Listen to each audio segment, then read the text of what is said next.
5 years after the financial crisis, Wall Street is entering a new era. U.S. government regulators have adopted a sweeping rule that prevents big banks from trading for their own benefit rather than that of those customers.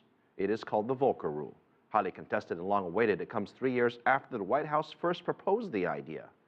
Shraysi Tandon has more. It's the moment that many Wall Street bankers have been anxiously waiting for.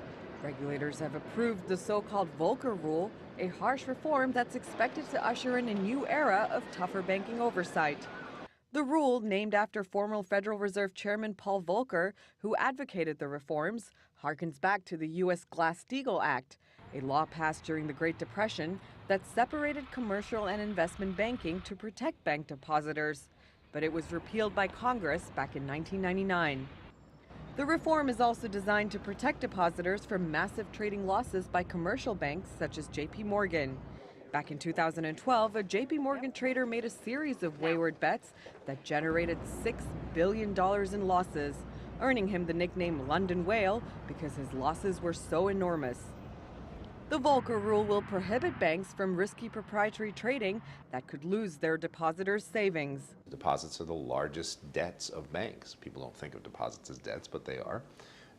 And the government sits there and says, well, if you go out of business, we will pay those depositors back. And of course, that's not consistent with the notion of then using the capital of the institutions to go out and take risky bets. And in fact, when the government finally woke up to this years ago, the government said, you know, this is completely inconsistent and in fact is putting the nation and taxpayer at risk.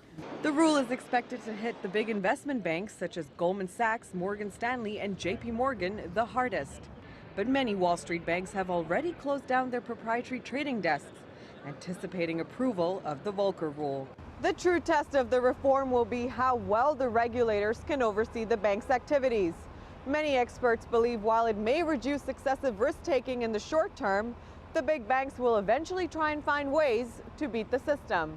I think what will happen initially is there will be a reduction in the kinds of proprietary trades that we've seen over the past 10 years or so.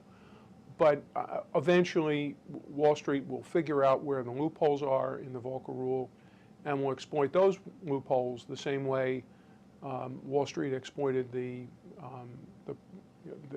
removal of the prohibition on proprietary trading when the wall between commercial banks and investment banks was broken.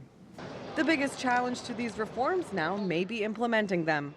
As many of Wall Street's regulators can attest, it's one thing to create new rules and quite another to enforce them. Shraysi Tandon, CCTV, New York.